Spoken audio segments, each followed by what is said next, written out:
My worst nightmare as a real estate investor actually happened. Hello, sir. My name is Officer Matthews from the Stockton Police Department. Are you the owner of this rental property? As soon as I heard that, my heart started racing. I started wondering if I'd have to go to court and imagined all these legal fees. But I tried to keep calm as I answered, "Yes, how can I help you, sir?" He then said, "Sir, you have a neighbor complaining that you have a tenant who invited over 80 people to a loud house party."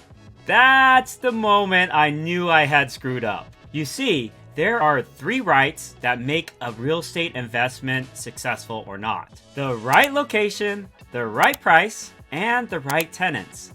On this rental, unfortunately I messed up on the last one, having the right tenants.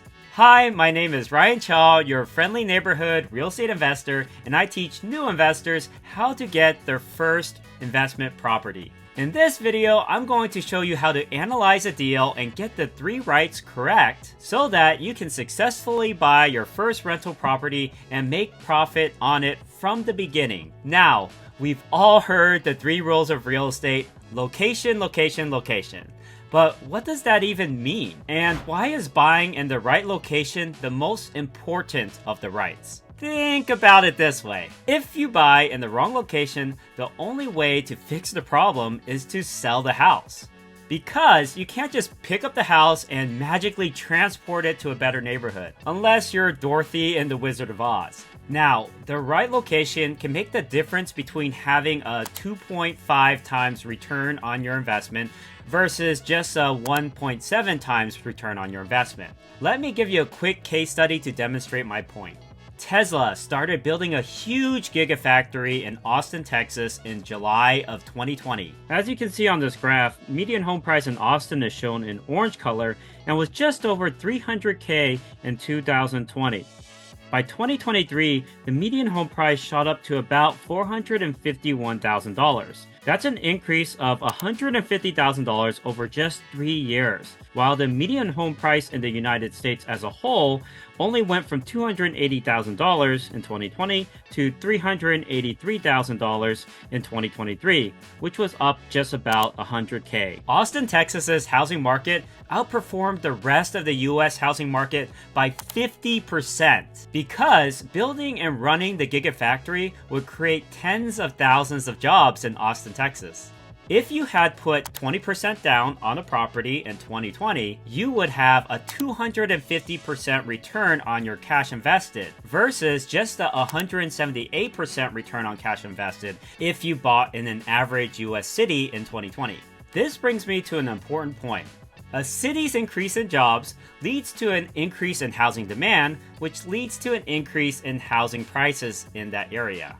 And this is based on a simple fact that people will always move to where their jobs are at. Imagine with me just for a second, if you bought a house in Austin, Texas, and it went up $150,000 without you having to do anything except sit on it. That's the magic of real estate investing in the right market. If you're trying to decide where to buy, one recommendation I have for you is to buy in markets where big tech companies or engineering companies are moving to, like the Tesla example. Second, you can also examine human migration patterns by looking up U-Haul data. For example, here are the 2023 top US states where people are moving to according to U-Haul.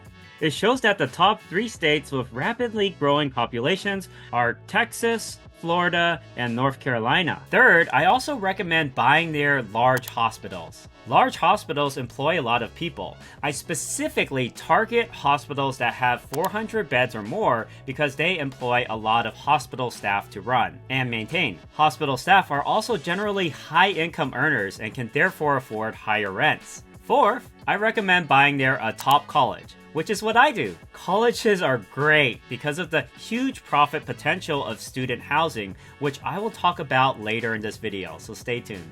Now, let's talk about the second right, which is buying at the right price. Why is this important? If you don't buy the property at the right price, you might actually lose money every single month because of something called negative cash flow. Let's say you buy a property that makes a net positive profit, also known as cash flow, of just $100 per month. But then, all of a sudden your AC and heating system breaks down on you. Ugh, I've been there. The typical cost to replace the AC and heating system is $12,000. Let's do the math. An HVAC costs $12,000. $12,000 divided by $100 per month means that'll take 120 months or 10 years to pay back that HVAC from your $100 per month profits. This is hardly a good investment if you don't get any cash flow after owning the property for 10 years. So how can you make sure you don't buy a property like that? Well, you need to buy a property where you're making at least $1,500 per month in cash flow. That way, you can pay for a brand new HVAC system with just 8 months worth of cash flow. That's not enough to destroy your investment. Now, the big question becomes, how do you buy a property that makes $1,500 per month in cash flow so that you have this huge safety net behind you? Let me tell you, the best way that I found how to do this is to rent by the room rather than renting the whole house. And to buy near a top college so that you can bring in high quality college students. For example, I bought this property for $210,000 in 2022. The mortgage was $1,190 per month, and I added 2 bedrooms in this common space to make a total of 6 bedrooms at the house. I rented out each bedroom for about $620 per bedroom, resulting in $3,750 per month in rental income. Subtracting out my $1,190 monthly mortgage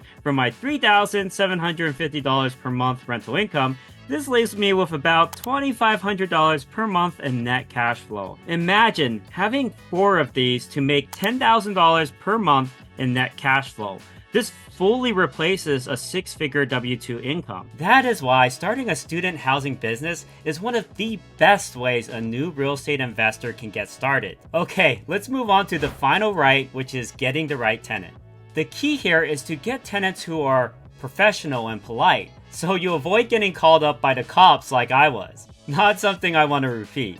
In fact, this is so important that you can buy a really great property with high cash flow potential in great condition, but if you find the wrong tenant, none of that even matters.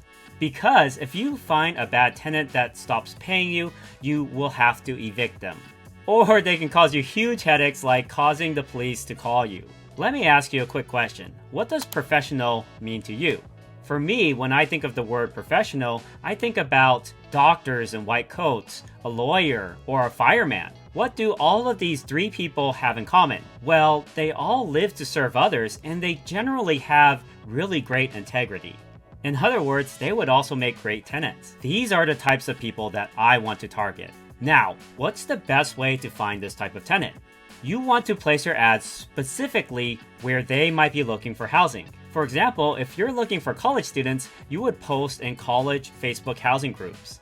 Or if you're looking for travel nurses, you can post on Furnished Finder. If you want medical workers, you can call up the hospital and see if they have any affiliate housing programs, or ask them where do their staff typically look for housing. And then, once you get some prospective tenants who are professional, you also want to make sure to get their proof of income, which makes sure that they are able to afford the rent. Usually, I want to see an income of at least 3 times the monthly rent in order to feel comfortable with bringing them into my property. Finally, I will collect a minimum of first plus last month's rent plus the security deposit. This way, if they do stop paying, I have at least a 3 months head start to evict them and find a replacement tenant. And those are the 3 rights. If you follow them, you'll build a real estate investment that lasts and have a lot of fun doing it. And if you found this video helpful, please give it a thumbs up, subscribe, and share it with your friends so we can reach more people who are struggling with getting started in real estate investing. Thank you for watching, and I'll see you on the next video.